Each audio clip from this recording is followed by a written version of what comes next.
बिस्मिल्लाहिर्रहमानिर्रहीम अस्सलाम वालेकुम। बाद औक़ात हमारी जिंदगी में कुछ ऐसे मामलात होते हैं जिनके अंदर बगैर आपको शर नजर आता है, लेकिन उसके अंदर खैर छुपी होती है। ताकतवर हलकों को आज इमरान खान और शाह महमूद कुरैशी के खिलाफ फैसला किस तरह उल्टा पड़ गया है और जज अबू अल हसनात किस तरह गेम कर गए, ये तफसील मैं आपके सामने रखूंगा तो आप हैरान हो जाएंगे। और इमरान खान ने जो ज़ाब्ता फौजदारी का 342 के तहत आज बयान दिया है, और उस बयान के अंदर आखिर ऐसा क्या था कि जज साहब को फौरी तौर पर जल्दी जल्दी सजा सुना के वहां से भागना पड़ा।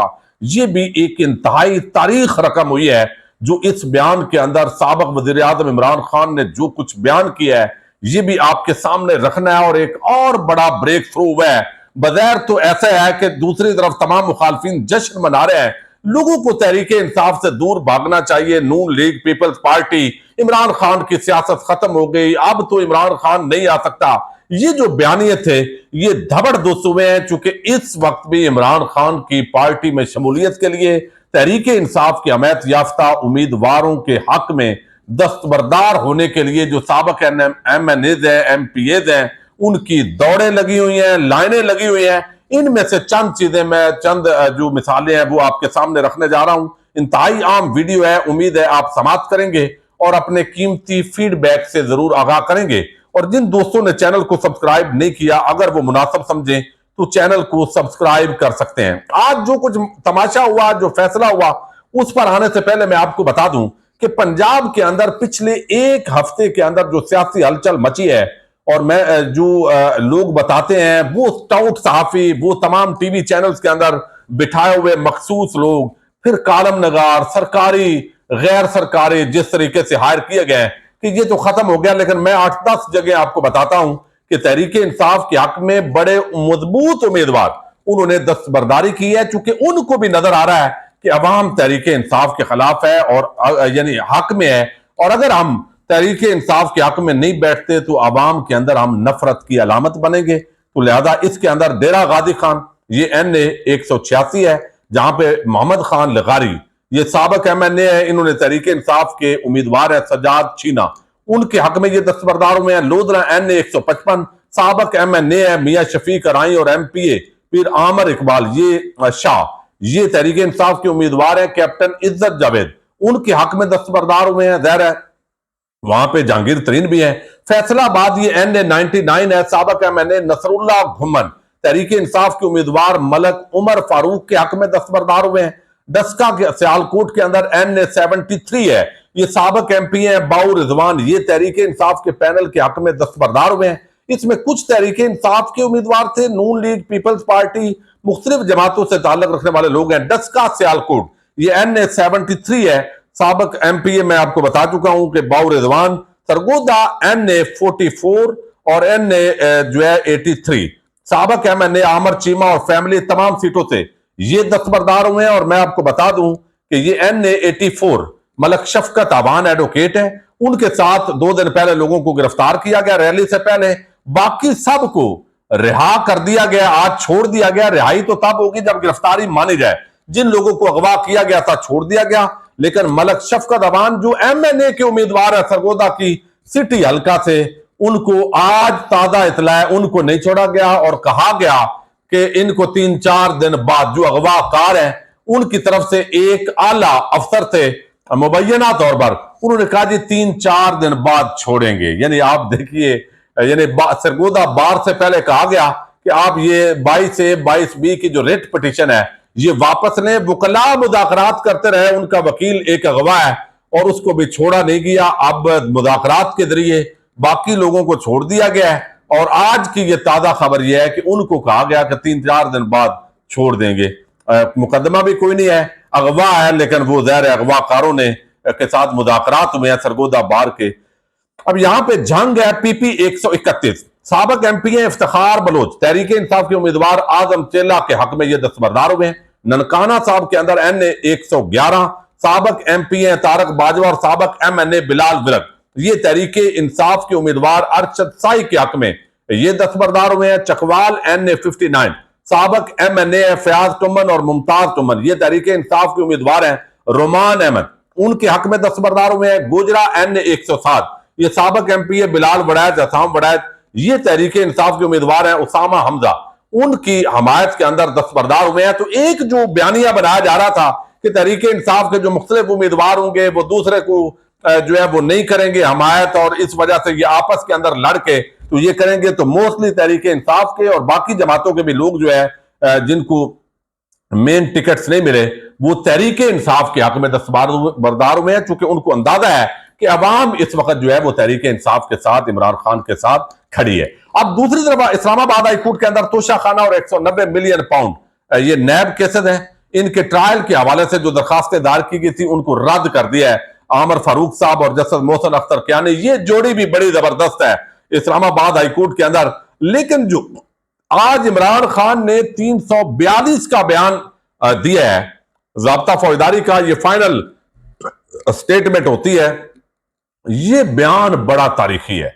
ये तारीख के अंदर आप देखेंगे लिखा जाएगा, पूरा इंटरनेशनल मीडिया आज हेडलाइन इमरान खान और शाह महमूद कुरैशी की जो है वो यहां पे सजा है, और पूरी दुनिया हंसेगी भी कि एक ऐसा वजीर आजम जिसने बताया कि मेरे खिलाफ ये साजिश हुई है, तो जिन पर इल्जाम लगाया वो मजे कर रहे हैं, और जिसने बताया वो उसको आज सजा सुना दी है। पाकिस्तान के अंदर ये उल्टी गंगा बहती है, और व्हाट्सएप सहाफियों को व्हाट्सएप पर भी खास आज पैगाम दिए गए हैं रात को जस्टिफाई करने के लिए। प्रोग्राम्स भी इन 2-4 दिनों में होंगे। मायूसी रिटर्न हो गई है।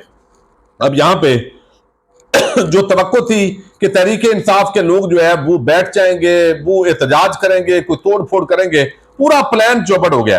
अच्छा जी, इमरान खान ने खसूसी अदालत के रूबरू 342 का बयान रिकॉर्ड कराने पर रोस्टम पाया, जिस पर उन्होंने बताया कि साइफर मेरे ऑफिस में था, जिम्मेदारी प्रिंसिपल सेक्रेटरी और मिलिट्री सेक्रेटरी की होती है, बताना चाहता हूं कि असल साजिश कैसे हुई।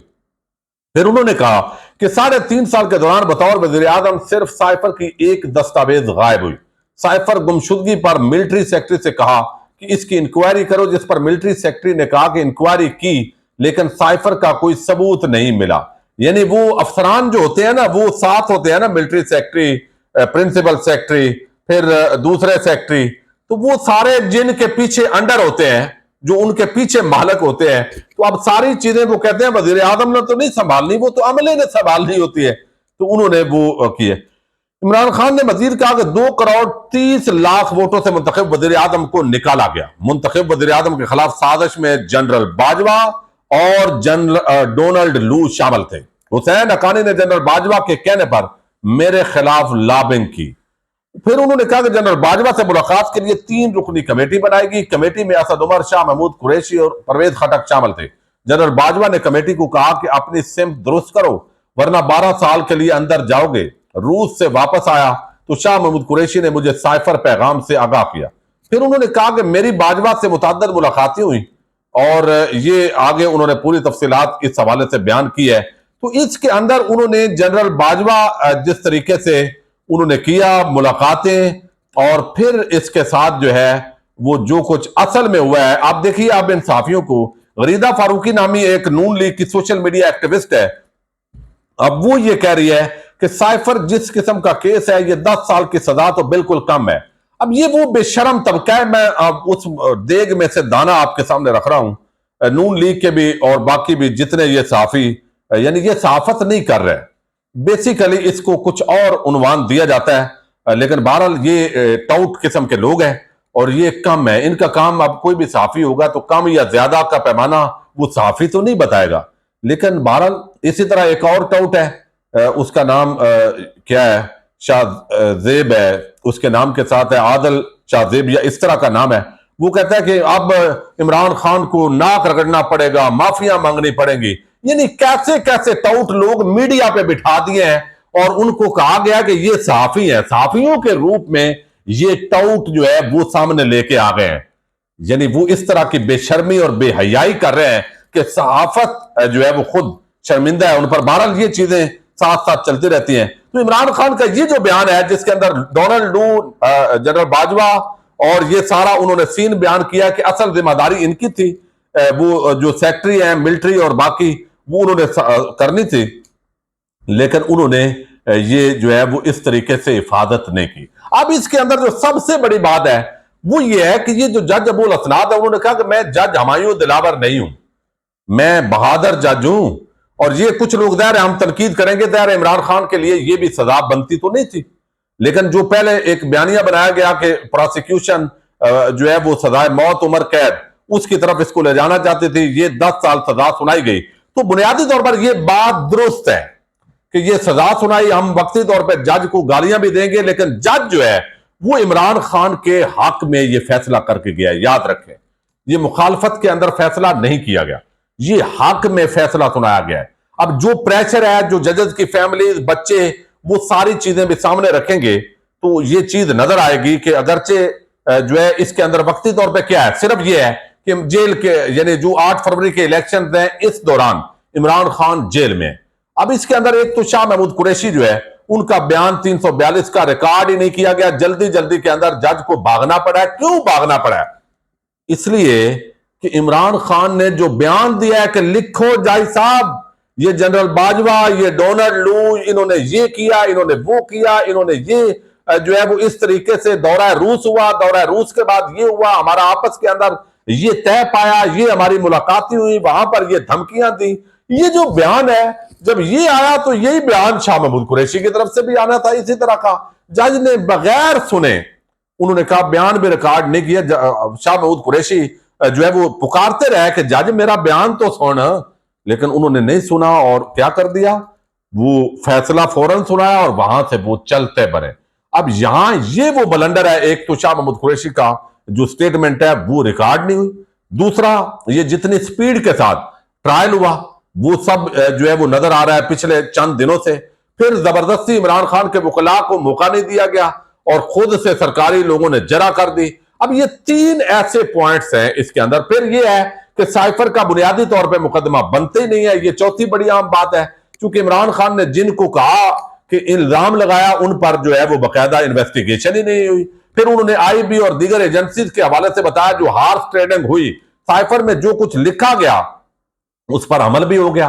फिर साइफर जो है वो अवाम के सामने इमरान खान ने ना तो बताया कि ये साइफर है, ना अमेरिका का नाम लिया कि ये उधर से धमकी आई है, तो लिहाजा ये भी मामला है। और बाद में जो है वो जो कुछ हुआ वो ऑलरेडी चूंकि काबीना और वजीर आजम का इख्तियार था, तो उन्होंने इख्तियार के अंदर डी क्लासिफाइड कर दिया, वो जुर्म बनते ही नहीं है। तो इसके अंदर इतने बड़े ब्लंडर हैं कि जल्दबाजी के अंदर जिस तरह ये जो है वो जिस तरह जज अबू अलअसनाद जुल्करनैन ने ये फैसला सुनाया है, इस तनादर के अंदर मैं समझता हूं या तो ये ताकतवर हल्कों ने प्रैंक किया है जो है वो जज साहब के जरिए नून लीग और बाकियों के साथ और उन सहाफियों के साथ जो इमरान खान को सजाए मौत दिलवाने के लिए बड़े सरगर्म थे, और या फिर ये जज जो है वो हमारे जो ताकतवर हल्के हैं उनके साथ प्रैंक कर गया। बहरहाल ये इतना कमजोर फैसला है कि ये इमरान खान की मदद है। ये था सबसे खतरनाक केस इमरान खान के 200 मुकदमात में, जिनकी बुनियाद पे इमरान खान की सियासत खत्म करनी थी, लेकिन इतने बड़े बलंडर हुए हैं कि ये तो उल्टा इमरान खान की सियासत जिंदा हो गई है, मजीद उसमें जान पड़ गई है। अब 8 फरवरी को कहा गया है कि आपने इंतकाम लेना है और वोट के जरिए इंतकाम लेना है, तो वो सारी जो कैंपेन है वो 8 फरवरी की तरफ डाइवर्ट हो गई। और अब जो टाउट है वो कह रहे हैं कि बंदे निकले ही नहीं है, इमरान खान को सजा भी हो गई, चूंकि वो चाहते हैं इस तरह का इश्तियाल पैदा किया जाए, तो वो जो उनका एजेंडा है वो भी नाकाम हो गया है। तो इस वजह से ये घबराने वाली बात नहीं है, बल्कि पूरी दुनिया में पाकिस्तान का तमाशा तो बन रहा है। इंटरनेशनल मीडिया इस पर हेडलाइन इस वक्त बनी हुई है, लेकिन इल्जाम कोई नहीं है, और जो असल इसके मुल्जमान है उनको कटहरे में ला ही नहीं गया। बहरहाल इस पूरे मामले पर मजीद बात होती रहेगी। इजाजत दीजिएगा। पाकिस्तान जिंदाबाद, पाक फौज पाइंदाबाद।